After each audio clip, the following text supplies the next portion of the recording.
Every day, the gauchos round up their herds. It's the best way to check whether one of them has been injured while out grazing. Mac Haynes is the third generation of his family to farm cattle. His grandfather came to Argentina from England and started out with just one cow. Today, Mac Haynes has 3,000. He's especially known for his valuable breeding bulls, which he even sells abroad. While his cattle graze on one part of the land, he lets the other grasslands grow wild again. It's an environmentally friendly method that's become relatively rare in Argentina.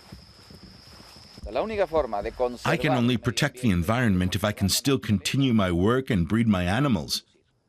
We have to find a balance between farming, which does as little damage to nature as possible, and conservation that doesn't conflict with our business. Otherwise, it's just not going to work. The Pampas here in northeastern Argentina are vast plains, grasslands with a subtropical climate and very fertile soil. There are many regional species here not found on other continents, like the South American version of the ostrich, the nandu. And the area still supports literally millions of cattle. Steak from Argentina is exported all over the world and is a major factor in the national economy. But conservationists like Gustavo Moreno have long been observing a worrying trend. Since the 90s, thousands of hectares of forest have been planted up, mainly with fast-growing pines and eucalyptus trees. The reforestation initiative is subsidized by the state, and the wood is a lucrative business. The Argentinian grasslands have always been farmed in a way that maximizes profit, but it's not very sustainable. It's mostly not been local trees that were planted, but species from other parts of the world. The farmers want to plant whatever earns them the most money, of course. So the grasslands got only secondary consideration, if at all. Gustavo Moreno runs an organization called Aves Argentinas. Its aim is to protect birds. While looking for a way to protect the grasslands, he received support from an unexpected source. It was cattle farmers like Patricia and Mac Haynes who most wanted to help. We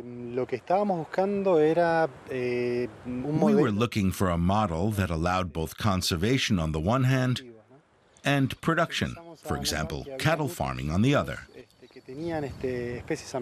We noticed that many of the areas where we spotted threatened species of birds also had cattle ranches.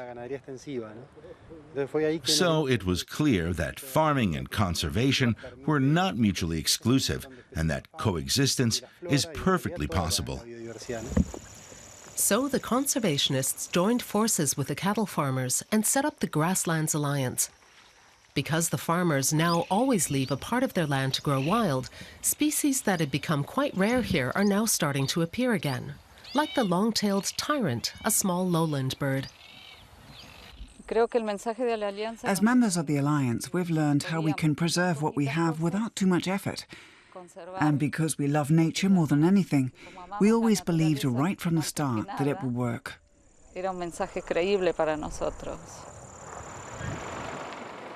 But of course, the family still needs to earn money to finance the farm and everything that goes with it. Here, the conservationists have been able to help the farmers by coming up with a new business idea. A couple of years ago, the Haynes started opening up their farm for visitors and tourists. Today, they have a group of bird lovers from the local area. I've been really impressed. With an idea that's been well thought through, we're able to earn significant amounts on the side.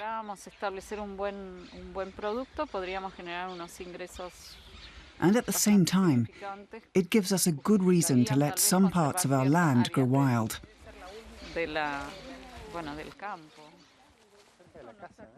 Gustavo Moreno and his team teach the farmers about ornithology so they can then pass on their knowledge to visitors.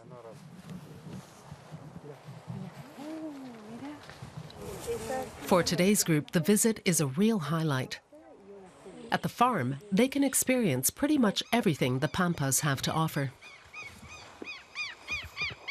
We're learning so much about the birds, their markings, their different beaks, and how they behave in the wild, but also where they build their nests or how they do dances to attract a mate. These trips are always something very special for me, in a spiritual sense as well.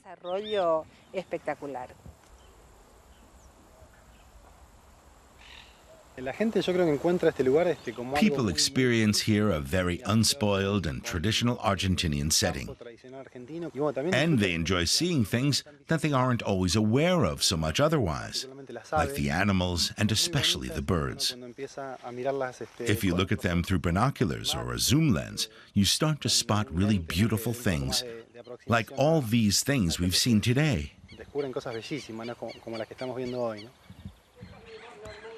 At the end of the day, the visitors are served asado, original Argentinian beef cooked on a charcoal grill. The meat is from the farm. The conservationists also certify that the cattle farmers' meat is organic, so they earn more when they sell it at the market.